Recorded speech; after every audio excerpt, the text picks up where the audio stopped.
రాజుల మొదటి గ్రంథము 17వ అధ్యాయము.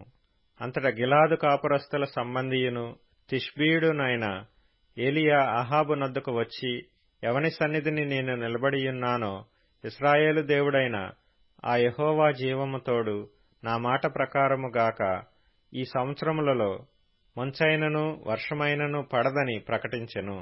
పిమ్మట యెహోవా వాక్కు అతనికి ప్రత్యక్షమై, నీవు ఇచ్చటి నుండి తూర్పు వైపునకు పోయి యొర్దానునకు ఎదురుగా కెరీతు వాగు దగ్గర దాగియుండుము. ఆ వాగు నీరు నీవు త్రాగుదువు.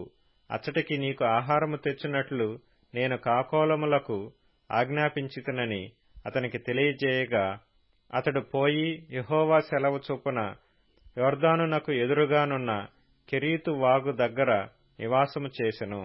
అక్కడ కాకోలములు ఉదయమందు రొట్టెను మాంసమును, అస్తమయమందు రొట్టెను మాంసమును అతని యొద్దకు తీసుకుని వచ్చుచుండెను. అతడు వాగునీరు త్రాగుచూ వచ్చెను. కొంతకాలమైన తరువాత దేశములో వర్షము లేక ఆ నీరు ఎండిపోయెను. అంతటా యెహోవా వాక్కు అతనికి ప్రత్యక్షమై ఈలాగు సెలవిచ్చెను, నీవు సీదోను పట్టణ సంబంధమైన సారెపతు అను ఊరికి పోయి అచ్చట ఉండుము. నిన్ను పోషించుటకు అచ్చటనున్న ఒక విధవరాలికి నేను సెలవిచ్చితిని.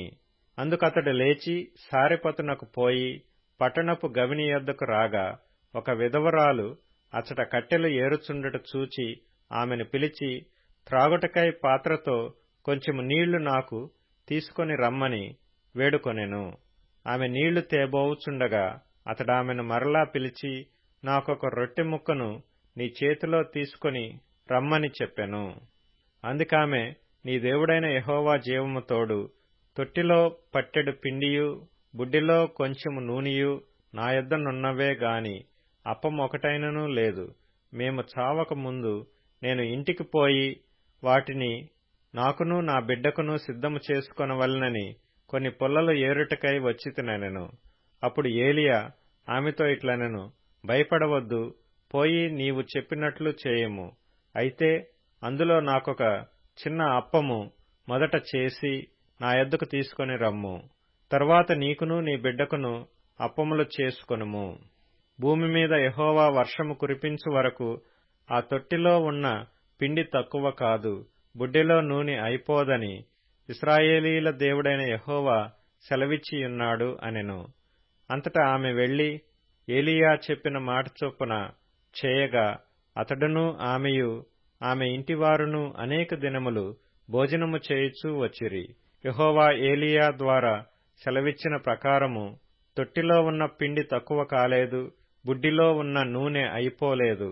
అటు తర్వాత ఆ ఇంటి యజమానురాలైన ఆమె కుమారుడు రోగి అయి ప్రాణము నిలవజాలనంత వ్యాధి గలవాడాయెను. ఆమె ఏలీయాతో, దైవజనుడా, నా యొద్దకు నీవు రా నిమిత్తమేమి? నా పాపమును నాకు జ్ఞాపకం చేసి నా కుమారుని చంపుటకై నా యొద్దకు వచ్చితివా అని మనవి చేయగా, అతడు, నీ బిడ్డను నా చేతికిమ్మని చెప్పి ఆమె కవిగిటిలో నుండి వానిని తీసుకుని తానున్న పై అంతస్తు గదిలోనికి పోయి తన మంచము మీద వాని పరుండబెట్టి, యెహోవా నా దేవా, నన్ను చేర్చుకొనిన ఈ విధవరాలి కుమారుని చంపునంతగా ఆమె మీదికి కీడు రాజేసితివా అని యెహోవాకు మొరపెట్టి, ఆ చిన్నవాని మీద ముమ్మారు తాను పారచాచుకొని, యెహోవా నా దేవా, నా మొర్ర ఆలకించి ఈ చిన్నవానికి ప్రాణము మరలా రానిమ్మని యెహోవాకు ప్రార్థింపగా, ఏలీయా చేసిన ప్రార్థన ఆలకించి ఆ చిన్నవానికి ప్రాణము మరలా రానిచ్చినప్పుడు వాడు బ్రతికెను.